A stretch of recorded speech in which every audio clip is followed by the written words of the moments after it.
Hi friends, welcome to Manjula's diary. இன்றைக்கி இந்த ப்ளாகில் உங்களுக்கு கருவேப்பிலை சிக்கன் பண்ணுறது எப்படின்னு பார்க்கலாங்களா. முதல்ல ஒரு 1/2 kg அவ்வளோ சிக்கன் எடுத்து வாஷ் பண்ணி பவுலில் போட்டுங்கிறேன். 1/4 ஸ்பூன் அளவுக்கு மஞ்சத்தூள், 1 ஸ்பூன் சில்லி பவுடரு, கொஞ்சமாக சால்ட்டு, ஒரு அரை லெமன் ஜூஸ் போட்டுக்கிறேன், 1 ஸ்பூனு இஞ்சி பூண்டு பேஸ்ட் போட்டுக்கிறேன், 3லேருந்து 4 ஸ்பூனு தயிர் போட்டுக்கிறேன். நல்லா கட்டி தயிராக போட்டுக்கணும். இதை கலந்து வச்சுக்கணும். இது நல்லா 1 ஹவர் நல்லா ஊறணும். அப்போ தான் ரொம்ப டேஸ்ட்டாகவும் இருக்கும். அப்புறம் சிக்கன் கூட சீக்கிரம் வெந்துடும், நல்லா ஸ்மூத் ஆகும் சிக்கன்.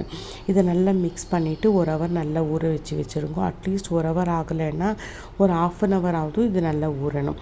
இது ஒரு பக்கம் ஊறட்டும். இதுக்கு ஒரு மசாலா ரெடி பண்ணிக்கலாங்களா. ஒரு ஸ்டவ் மேலே ஒரு பேன் வச்சுட்டு, பேன் கொஞ்சம் சூடானதுமே 1 ஸ்பூனு சீரகம், 1 ஸ்பூனு சோம்பு, 1 ஸ்பூனு மிளகு போட்டுக்கணும். இது கூடவே 1 ஸ்பூனு தனியா போட்டுக்கிறேன், ஒரு 2 காஞ்ச மிளகாய் போட்டுக்கிறேன். உங்களுக்கு இன்னும் கொஞ்சம் காரம் அதிகமாக வேணும்னா இன்னும் ஒரு 2 காஞ்ச மிளகாய் நீங்கள் எக்ஸ்ட்ராவும் போட்டுக்கலாம். பட் பார்த்து போட்டுக்கோங்க, நாங்கள் சிக்கன்லேயும் போட்டிருப்போம். ஒரு 2 ஏலக்காய், ஒரு 1/4 இன்ச் அவ்வளோ பட்டை, ஒரு 2 லவங்கம், 2லேருந்து 3 லவங்கம் போட்டணும். ஒரே ஒரு அனானஸ் பூ போட்டுன்னு நல்லா ட்ரை ரோஸ்ட் பண்ணணும். லோ ஃப்ளேம்லேயே வச்சு ட்ரை ரோஸ்ட் பண்ணணும். ஏன்னா சீரகம், சோம்பு இதெல்லாம் கொஞ்சம் நாங்கள் மீடியம் ஃப்ளேமில் வச்சா கூட தீஞ்சிரும். அதனாலே லோ ஃப்ளேம்லேயே வச்சு இதை நல்லா ட்ரை ரோஸ்ட் பண்ணிவிட்டு இது வந்து மிக்சருக்கு போட்டுக்கலாம். மிக்சரில் போட்டுக்கின்னு அதே பேனு ஸ்டவ் மேலே வச்சுட்டு ஒரு கொத்து கருவேப்பிலை போட்டு நல்லா ஃப்ரை பண்ணிடணும். கிறிஸ்பியாக ஆகணும். அந்த கருவேப்பிலை எவ்வளோ நாங்கள் ஃப்ரை பண்ணுறோமோ அதுக்கு நல்லா கிறிஸ்பி ஆகணும். கிறிஸ்பி ஆகிற வரைக்கும் நல்லா ஃப்ரை பண்ணிவிட்டு இதையும் எடுத்து நம்ம மிக்சரில் போட்டுட்டு கொஞ்சம் அது நல்லா கூல் டவுன் ஆனதுமே அதை பவுட்ரு பண்ணி ஒரு பக்கம் தனியாக எடுத்து வச்சுக்கலாம். அப்புறம் இந்த அளவுக்கு ஆகணும் கருவேப்பிலை. அப்போ தான் நாங்கள் அது நம்ம பவுட்ரு பண்ணால் கூட சீக்கிரம் பவுட்ரு ஆகும். அது கிறிஸ்பினஸ் வரலைன்னா சீக்கிரம் பவுட்ரு ஆகாது.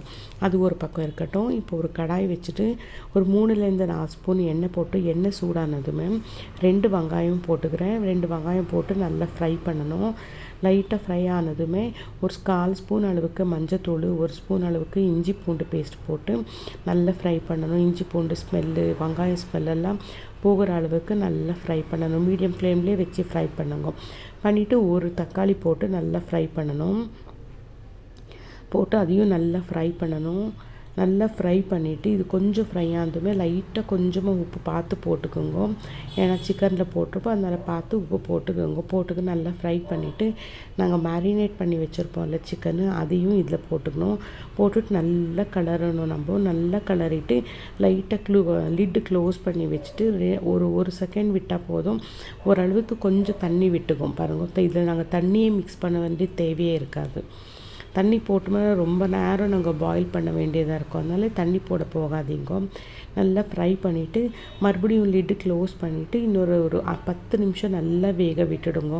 சிக்கன் நல்லா வெந்ததுமே உங்களுக்கு அந்த திக்னஸ் போதுன்றதாக தான் அப்போது உங்களுக்கு இந்த கருவேப்பிலை பவுட்ரு பண்ணி வச்சுருப்போம்ல, அந்த பவுட்ரை இதை போட்டுட்டு நல்லா கிளறி விட்டுடுங்க. ஒரு 2 நிமிஷம் லோ ஃப்ளேம்லேயே நல்லா கிளறி விட்டுட்டோம்னா கருவேப்பிலை சிக்கன் ரெடி ஆகிடும். கருவேப்பிலை எந்த பசங்களாம் சாப்பிட்றது இல்லையோ அவங்களுக்கு இதை நீங்கள் செஞ்சு கொடுத்தீங்கன்னா ரொம்ப டேஸ்டியாகவும் இருக்கும், ரொம்ப ஹெல்த்தியாகவும் இருக்கும். நீங்களும் ஒரு தடவை ட்ரை பண்ணி பாருங்கள் ஃப்ரெண்ட்ஸ். உங்களுக்கும் ரொம்ப இஷ்டம் ஆகும்.